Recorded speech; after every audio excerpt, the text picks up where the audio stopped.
અમદાવાદના હાટકેશ્વર સર્કલ પાસે તંત્રના પાપે પીવાના પાણીનો વેડફાટ થઈ રહ્યો છે. જર્જરિત ઓવરબ્રિજ તોડવાની કામગીરી સમયે પીવાના પાણીની લાઇન તૂટી ગઈ. તંત્રના વાંકે છેલ્લા 3 દિવસથી હજારો લીટર પીવાનું પાણી વેડફાઈ રહ્યું છે. સતત 3 દિવસથી પાણીનો ફુવારો ઉડતા રસ્તા પર ચોમાસા જેવો અત્યારે માહોલ જોવા મળી રહ્યો છે. હજારો લીટર આ પાણીનો વેડફાટ છતાં તંત્ર સમારકામની દરકાર પણ નથી લેતું.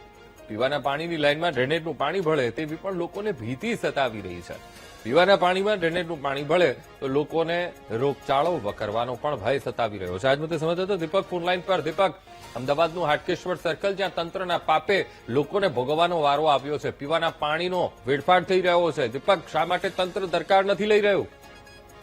અંકુશ, જે પ્રકારે અમદાવાદ શહેરની અંદર પ્રદૂષિત પાણીની સમસ્યા ડામવાનું નામ નથી લઈ રહ્યું, ત્યારે બીજી તરફ જે શુદ્ધ પાણી છે તેનો વેડફાટ થઈ રહ્યો છે. કારણ કે મહાનગરપાલિકાનું જે ઇજનેર વિભાગ છે તે કામગીરી બરાબર નથી કરી રહ્યું. હાટકેશ્વર બ્રિજ તોડવાની જે કામગીરી ચાલી રહી છે ત્યારે 3 દિવસથી આ બ્રિજ પર જે શુદ્ધ પીવાનું પાણી હોય તેમાં ભંગાણ થયું અને ક્યાંક ફુવારા ઉછળી રહ્યા છે. ગંદુ પાણી જે છે તે પણ ભેગું થઈ રહ્યું છે. એટલે કે મહાનગરપાલિકા દ્વારા જે હાટકેશ્વર બ્રિજ તોડવાની કામગીરી કરવામાં આવી રહી છે, પરંતુ તેના શક્તિ અને જે બેદરકારી છે તેના કારણે 3 દિવસથી છેલ્લા પાણીનો વેડફાટ જોવા મળી રહ્યો છે.